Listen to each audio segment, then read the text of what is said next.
ia fazer esse vídeo, né, sobre magia negra lá na chácara em Atibaia. Só que como vocês podem ver aí na imagem, os pernilongos eles não permitiram. Eles me invadiram meu espaço lá e foi difícil até de permanecer no local, sabe? De permanecer íntegro, eu tive que sair correndo. Passei um final de semana lá, mas realmente eu não pude aproveitar, porque tava bem carregado de pernilongo, né? Então eu tinha que ficar dentro de casa, né? Que senão a coceira para dormir à noite, né? É grande. Mas paciência, né? Eu tentei, levei uma parte do equipamento, comecei a falar, mas não deu, não teve como. Então, fazer aqui, né? No lugar de sempre, aqui com o fundo mais escurecido e a luz, né? Do jeito que eu já costumo fazer, tá bom? Espero que vocês gostem. Saudações, meus amigos, tudo bom com vocês? Bom, essa semana eu tive vários contatos de pessoas com desconfiança de magia negra, né? Pela situação da vida, né? De repente a pessoa tá no auge e a vida tem uma queda muito grande e isso causa, né, essa desconfiança. É natural, né, que as pessoas desconfiem disso. Eu vim trazer um pouco de lucidez à questão, né? De querer, ao invés de falar individualmente, né, como eu fiz, já deixar um vídeo falando a respeito, né? Essa semana eu conversei com pessoas, né, que tiveram suas vidas amorosas bastante problema, né? Através do amor se acarretar grandes problemas na vida. Conversei também com uma pessoa que perdeu, inclusive, né? Era uma microempresária, ela perdeu a estrutura da vida dela, né? E a maior desconfiança aí é a inveja, né? E magia negra, esse tipo de coisa. Bom, primeiramente, né, a gente tem que ter em mente o seguinte: nem tudo que reluz é ouro, né? Assim como nem tudo que é taxado como feio é real. Boa parte do que a gente imagina, né, que seja magia negra não é. A maioria das nossas situações, elas são resolvíveis, né? Então eu diria que 90% das pessoas que desconfiam, né, que são vítimas de magia, estão equivocadas. E restam aqueles 10%, né, que devemos investigar mais profundamente. Eu costumo colocar o nome da pessoa em meu altar e às vezes eu abro para ajudar, né, esse processo enquanto está em meu altar, enquanto eu estou pedindo orientação, eu abro algumas cartas para me ajudar na intuição. Tudo para tentar realmente encontrar, né, se é possível haver magia, né, ou se é uma fase, um ciclo ruim, né, porque nós temos também em nossa vida o alto e o baixo, né, são ciclos e a gente passa por eles. Nossa saúde também, tem momentos que a gente se sente super bem, super em alta e de repente a gente tem uma queda. Quando a gente está em equilíbrio, a queda é menor, mas acontece, a gente percebe que tem dias que a gente não está tão bem e tem dias que a gente está no auge, né? Então isso acontece com a vida também, né? Esses ciclos. E muito, né, do que as pessoas imaginam ser uma energia negativa enviada são apenas os ciclos ruins, né? E tem gente que tem isso muito acentuado, né? Muito acentuado, vai lá em cima e cai, vai lá em cima e cai. Quando tem pessoas que vão, né, bem menos, mas elas sentem, né, que quando estão melhores e quando tem uma leve queda, a gente sente, né? E não é diferente de qualquer outra questão, né? Bom, vamos falar sobre os 10% que sobrou, né? Eu vou dar um exemplo sobre mim. Eu, né, quando a gente inicia uma jornada, a gente não tem muita noção do que é certo, do que é errado e o que faz bem, o que não faz, quais as consequências daquilo que não faz bem. Então eu comecei, né, quando eu comecei a estudar magia, eu comecei a estudar uma parte muito densa, né? Eu gostava muito de imaginar poder, né, imaginar invocação. Eu me dediquei boa parte da minha vida no começo, né? Boa parte no começo da minha história, dos meus ensinamentos, ao lado denso, né? Buscando o poder. A busca era pelo poder, a busca era a gente ver manifestado as ações, né? Aquilo que a gente imagina na mente se materializando ali, né? Como uma ação, um fenômeno, era essas coisas que me interessavam. E uma coisa que eu sempre tive foi uma força mental muito grande, principalmente quando eu tô com raiva, né? E eu tive momentos na minha vida em que eu desequilibrei muito, a ponto de sentir uma raiva realmente profunda, assim, que eu posso chamar de ódio, né? Ódio mortal, eu diria. Coisas que aconteceram, né? Como circunstâncias. Por exemplo, eu tive um ex-cunhado que uma vez me empurrou. Isso na hora me acarretou um ódio tão intenso em mim, que eu roguei várias pragas pra ele. E eu falei, né? Pra minha ex-namorada na época, né? Nossa, irmão, a partir de hoje não vai pra frente, vai acontecer isso. Foi falando. Esse rapaz perdeu o emprego, bateu o carro. Eu sei que ele só foi caindo. Só caindo. E cada vez que ela me contava que aconteceu alguma coisa, eu falava, vai acontecer pior, vai piorar. Até um dia que ela chorou, né? Ela chorou, ela pediu pra me parar.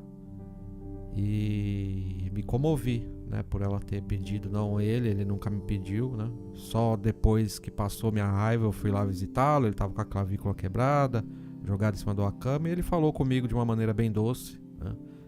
Ali eu percebi que tinha sido uma bobagem enorme, né? Ter perdido tempo e energia pra afetar alguém, né? Dessa maneira. Uma outra que aconteceu foi numa casa que eu morava alugada. Meu filho Diogo pequeno, né? Era um bebê. E a senhora era uma senhorinha. A senhora ela tem um desequilíbrio muito grande emocional, né? Ela ofende todo mundo. Ela é uma pessoa assim de uma energia bem ruim, né? Foi a primeira casa que eu morei em Santo André, Parque das Nações. Olha, eu vou te falar, foi um inferno morar naquela casa, porque ela era uma pessoa bem ruim. Assim, a gente às vezes atrasava o aluguel de alguns dias, 2 dias, por exemplo, mas sempre pagamos, né, o aluguel dela. Ela tinha me entregado uma chave que já estava trincada, sabe? Essa chave quebrou. Eu tinha que pular o muro para ir trabalhar. Eu trabalhava de segurança nessa época. Eu tinha que pular o portão para ir trabalhar, e quando eu voltava, eu tinha que pular o portão de volta, porque ela não queria ceder uma outra chave pra gente fazer uma cópia. Isso só pra vocês terem uma ideia. Ela tacava pedra na porta, a janela da cozinha dela dava de frente com a nossa porta, né? Eu morava no fundo da casa dela. Ela tacava pedra na nossa porta. Ela ficava falando desaforo o dia inteiro pra gente, sabe? Era uma tristeza mesmo. Olha, eu não sei, viu? A gente passa por certas coisas também que, se a gente for buscar a explicação, não existe, viu? Eu tava em São Paulo, né, num bairro não muito bom, em Diadema, divisa ali, né, São Paulo e Diadema. Então eu pedi para os amigos conseguir uma casa para me alugar em Santo André. Eles conseguiram, arrumaram até um caminhão, e eu mudei, né, mas foi para essa casa, foi para esse lugar, uma casa bem pequena, e a dona da casa, uma pessoa bem ruim, né, e teve um dia que eu não aguentando mais, porque o meu filho, né, com a minha ex, eles não podiam sair, porque eles não tinham chave. A chave que tinha quebrou. Eu, pra trabalhar, tinha que pular o portão. E aquela situação. Teve um dia que eu explodi, né? A gente discutiu, ela na cozinha dela, eu fora, né, na porta da casa que eu morava. E falamos algumas coisas assim, eu falei meio nervoso. E nessa, né, eu fiquei com tanta raiva. Quando ela entrou, né, assim, ela foi lá pro quarto, pra sala, né, ela saiu da discussão, eu ainda continuei ali pensando naquela situação. A parede de trás de mim caiu. Tinha muitas prateleiras com tinta numa parede dona dela. Desabou aquilo, na mesma hora, assim, desabou. O chão dela lavou de tinta até na frente. Mesmo depois naquela situação, eu até tive dó, porque aí eu chamei ela, falei, olha, sua parede aí caiu, quebrou um pedaço do telhado, né, que veio a prateleira com tinta, com tudo. E sujou tudo aqui, pra ela não achar que fui eu que puxei, né? Mas foi a energia, viu? Porque foi muita coincidência. Eu passei meses lá sem problema nenhum, tudo tava no lugar. E justo no dia que a gente bateu boca mesmo pela situação, essa parede desabou, né? Então, não tem outra explicação senão a energia, né? O pensamento ali muito intenso. Bom, por fim eu me mudei de lá. E ela inclusive se arrependeu. Ela colocou outras pessoas que atrasavam o aluguel e ela se arrependeu. Mas ela se arrepende, mas ela não muda, né? Já é o jeito dela mesmo. É ignorante. E olha, não gosto nem de lembrar. E outras coisas foram através de discussões, né, no relacionamento. Geralmente, quando eu tava discutindo, eu tive um relacionamento que era complicado, né, com a mãe do Diogo, e os pratos estouravam. Então, se a gente tivesse com um prato de almoço, alguma coisa, começasse a discutir, 3 ou 4 vezes aconteceu do prato explodir, ou na mão ou estando do lado. É incrível também, eu não sei, eu não tenho como explicar como a energia, né, qual é a forma que uma energia intensa, né, de raiva, ela toma. Mas ela age, viu? E ela age muito rápido, porque ela é muito intensa. Quando a gente ama, o amor ele é suave, ele vai curando aos poucos, como uma cicatriz cura uma ferida. Mas quando a gente tá com raiva, a coisa é muito rápida, é muito intensa, a gente dispara a energia. Isso vai rápido mesmo e faz estrago, né? Por isso que a gente tem que tomar cuidado. Então nem tudo, o que eu quero falar com tudo isso aqui, nem tudo que vai mal em nossa vida é magia negra. Muito do que acontece conosco são pensamentos negativos, são ataques mentais, né? Uma pessoa que não gosta da gente, se ela tiver, né, um certo direcionamento do pensamento, ela pode afetar se estivermos desprotegidos. Podemos também afetar outras pessoas com o nosso pensamento, com a nossa energia. Então muito do que ocorre é aquela famosa inveja, né? A pessoa inveja e de repente, se ela junta isso com uma certa raiva, é a fórmula, né, que prejudica muito a pessoa, né? Muito dificilmente alguém faz magia negra para destruir alguém ou para fazer o mal para alguém, porque magia negra custa dinheiro. Você vai lidar com seres densos, esses seres densos, eles não têm acordo, eles não você não pode fazer isso, faz isso então que tá bom. Para eles, não. Para os seres, né, que manipulam esse tipo de força, tende a haver grandes sacrifícios, né? Você faz algo grande, você obtém algo grande. Assim também é com a magia de luz, quando você vai ter que quebrar, por exemplo, uma energia negativa. Não tem como fazer uma coisa muito simples para quebrar uma coisa muito grande. Se tem uma coisa muito, muito elaborada feita, precisa se fazer algo, o inverso daquilo, mas muito elaborado também. E há suas regras, tá, pessoal? Não tem como fazer coisas pequenas querendo também coisas muito grandes. Tem pessoas que se dão muito bem na vida através de magia, mas essas pessoas também investiram, elas acreditaram, elas se sacrificaram. Então existem pessoas riquíssimas, né, que começaram com absolutamente nada e obtiveram ajuda da espiritualidade, mas elas acreditaram, elas não ficaram esperando que a espiritualidade fizesse alguma coisa por bondade. Elas fizeram ali grandes sacrifícios, né? E tem pessoas que fazem até hoje, tem pessoas que se comprometem, né, com a caridade mensal, né? Tem pessoas que auxiliam grandes obras, né? Bom, eu tenho até uma história em Atibaia, né, que o próprio Silvio Santos ajudou uma obra lá, que já não existe mais hoje, mas ele fez uma doação enorme, né, uma chácara, para um trabalho espiritual que acontecia lá. Então veja você que pessoas que têm um poder aquisitivo, que iniciaram um caminho muito mirabolante, né? Começar pequeno e se tornar grande, tem ajuda espiritual, né? E nesse processo há os comprometimentos, a pessoa faz doações, a pessoa investe algo e isso vai ajudando ali, né, a fortalecer aquela egrégora que ela está formando para si, né? Não adianta acharmos, né, que a gente apenas querendo O querer ele é muito poderoso, né? Mas ele não pode resolver absolutamente tudo para nós. Existe a ação, né? Tanto a ação física de corrermos atrás, como a ação espiritual.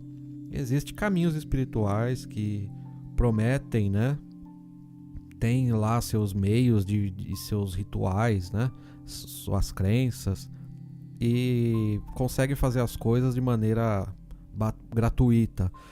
Mas observando, né, essas religiões, a gente percebe que não é muito efetivo. A pessoa vai, frequenta um lugar em busca de sei lá, uma melhora de vida, né?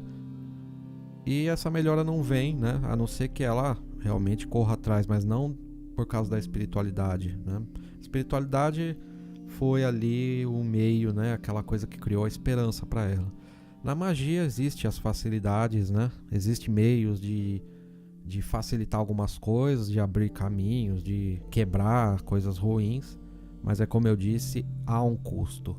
Então eu costumo fazer, né, atendimentos conforme que a pessoa pode doar, né, por doação, mas eu deixo bem claro aqui para todos vocês que quando entra na parte de magias, quebrar feitiço, coisa densa, abrir caminhos amorosos, abrir caminho financeiro, né, coisa para o sucesso, para a riqueza, aí, meus amigos, não tem como fazer, né, de maneira por doação, não tem como, porque em alguns momentos eu tenho que ir para a natureza, ou preciso ir em outros lugares, eu preciso estar me dedicando, tem momentos que tem tipos de magia que eu não posso pegar mais nenhuma outra, sabe? Então é uma dedicação mesmo para a vida daquela pessoa, não tem possibilidade de ser feito de uma maneira até barata, porque a pessoa quer, mas a pessoa tem que fazer o seu sacrifício, né? Querendo ou não, magia é isso, você é uma troca, você abençoa e você é abençoado, né? Você faz aquela grande coisa, né? Aquele grande ritual, e aquilo se torna uma egrégora na sua vida, né? Para um propósito. Agora, se eu nada fizer, se eu não tiver que me sacrificar, eu quero uma magia para mim obter sucesso. Eu não precisei investir um centavo. Qual foi o meu sacrifício nessa magia? Então, realmente, precisamos analisar direito, né? Tanto o tamanho do nosso desejo, o que queremos, e o custo disso, né? Que não é simples. Talvez um dia, se eu tiver um espaço, né, uma chácara, ou seja o que for para atender, né, que tiver um fluxo, né, maior, talvez eu consiga, né, fazer algum jeito de poder atender, né, ajudar as pessoas e sair de uma maneira, né, mais em conta. Mas por hora eu sozinho, né, moro sozinho, vivo sozinho, dependo única e exclusivamente do meu trabalho, recebo muito pouco, geralmente é 1 a 2 doações por mês, no máximo, tá? Então, se você doou esse mês, você já imagina com quanto eu me viro. Geralmente água e luz atrasam, né? Porque eu não quero realmente criar um trabalho que eu cobre tarô tanto, reiki tanto, sabe? Eu tô tentando fazer algo que eu possa trabalhar com doação. Mas pedidos mundanos, né? Sucesso, amor, essas coisas, não tem como. É uma regra espiritual, isso não tem como ser por doação, tá? Há um custo e o custo é alto, infelizmente. E se a pessoa tiver grande condição financeira, esse custo aumenta.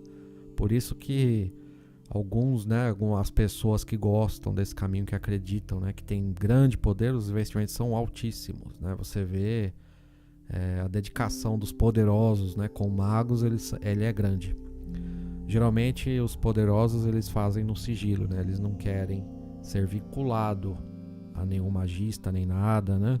Porque ainda há um preconceito muito grande com a sociedade, e a sociedade vai falar que esse homem, né, esse poderoso fez um pacto com seres ruins, né? E quando na verdade não. Geralmente o rico, ele antes de ser rico, ou quando ele está emergindo, ele faz magias de proteção, porque quanto mais temos, mais somos alvo, né, de inveja e de tudo mais. Então, uma pessoa bem sucedida, ela costuma fazer magias de proteção e magias para abrir mais o caminho financeiro, quando isso ainda é o desejo da pessoa. Às vezes ela está num patamar muito bom, ela busca outras coisas para a vida dela.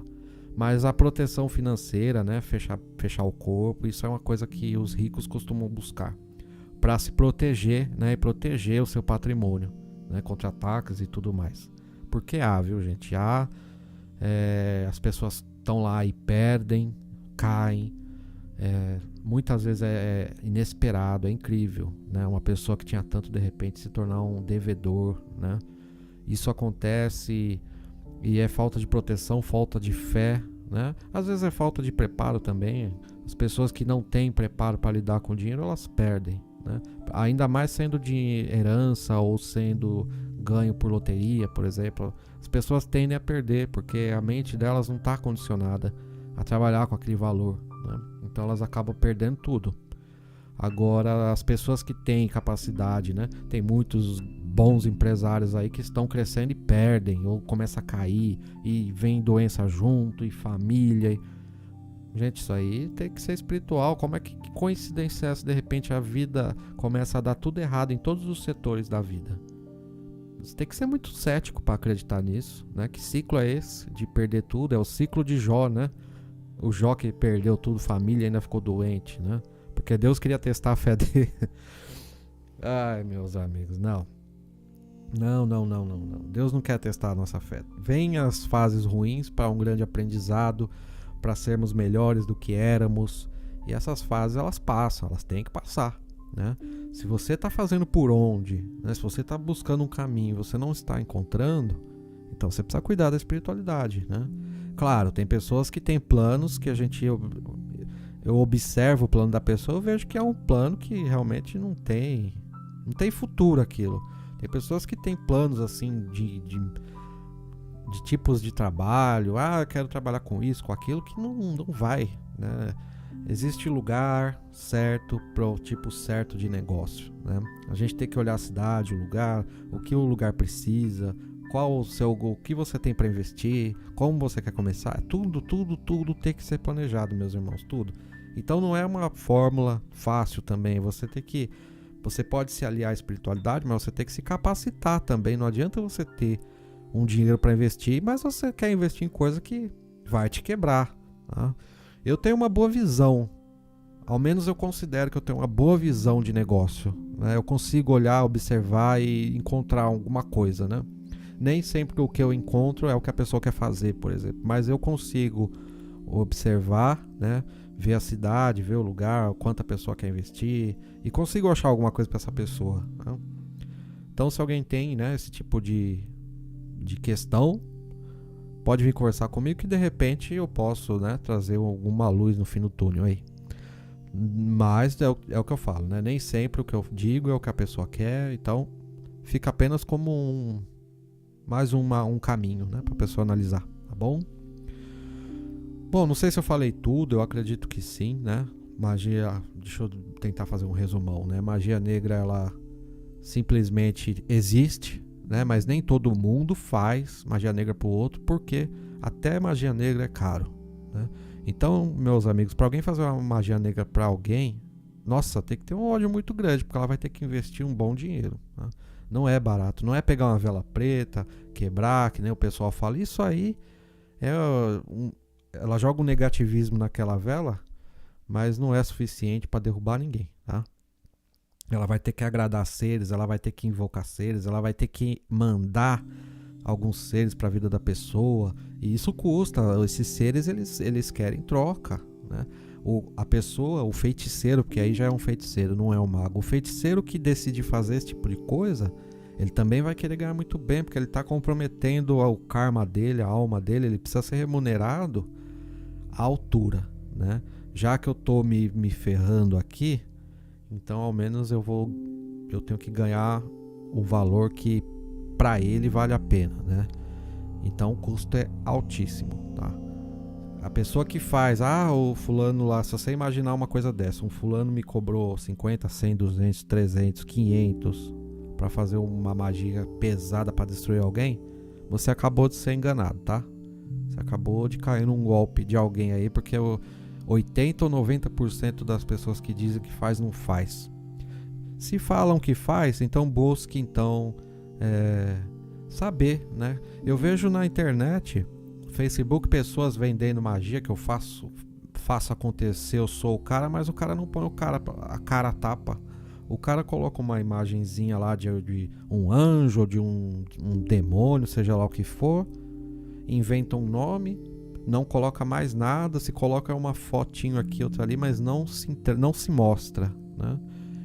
A gente tem que ver quem tá realmente na jornada e quem criou um personagem para iludir, né? Fora as pessoas que botam a cara a tapa, ainda tem aquelas que realmente não tem mão pra coisa, né? Gostam da espiritualidade, mas não tem mão, não adianta. Faz magia e não resolve nada. Se uma pessoa pega uma vela e acende para um propósito, uma outra pessoa pega uma vela e acende para o mesmo propósito. A pessoa de cá tem resultado, a pessoa de lá não tem resultado, sendo que elas usaram a mesma magia. Isso, meus amigos, a gente já fala que é a mão, né? A mão do magista, a mão da bruxa, para fazer a magia. Se a pessoa não tiver mão, se a pessoa não se preparou, não se iniciou, não fortaleceu sua espiritualidade, não aproximou a espiritualidade, dificilmente a magia dela vai dar certo. Ela pode seguir a receita com perfeição. Faz isso, faz aquilo, usa a lua cheia certa, aguarda 3 dias, faz isso, e não dá resultado. Mas é porque a pessoa não está preparada para parte prática da coisa, para ir lá e fazer. Ela está em estudo. Ela pode achar que não está em estudo, mas ela está em estudo. Ela não aproximou, ela não fez afinidade espiritual. A espiritualidade não a conhece como uma pessoa que faz magia. Essa magia ela não vai dar certo. Fora que você ainda vai precisar de direcionamento mental, né? Então a necessidade, né, o que faz a magia dar certo é a mão do operador, né? A pessoa se dedicou quanto tempo? Qual é o tipo de espiritualidade que ela trabalha? Como ela atraiu essa espiritualidade? Como ela cultiva essa espiritualidade? Tudo isso vai trazer resultado ou não, né? Se ela tem uma espiritualidade cultivada, fortalecida, se ela atraiu os seres certo, ou se ela simplesmente entrou, pegou receitas de magia e está tentando fazer magia desta maneira. Não há fórmula fácil, meus amigos, para fazer magia. Não há. É uma trajetória enorme. Você começa, você pode fazer uma magia ali. Tem um magista que trabalha com a luz 30 anos. Durante 30 anos ele dedicou a vida para isso. A magia dele é muito provável que dê mais certo, né? Se ele tiver realmente cultivado e estiver mantendo, né, uma espiritualidade boa. Então isso conta, tá, meus amigos? Isso conta muito. Se você está sendo alvo, avalie isso direitinho. Se o negativo te atacar, não recue. Faça. É isso que eu queria falar, né? Tem pessoas que quando decidem agir são atacadas. Mas não pense você que isso é normal. Esse ataque é justamente o mal querendo impedir você de agir, tá? Então mesmo que você for atacada, finja que não está fazendo nada e faça, tá bom? Faça para resolver, porque é importante. Meus irmãos, eu vou encerrar aqui. Falei, né? Já vai dar 29 minutos agora. Depois eu volto, viu? Se tiverem dúvidas, perguntem. Eu acabei não entrando muito em detalhes, apenas para esclarecer, né? Trazer um pouco de lucidez, né? O que seria tudo isso, tá bom? Qualquer coisa, pergunta na descrição desse vídeo que eu respondo, tá?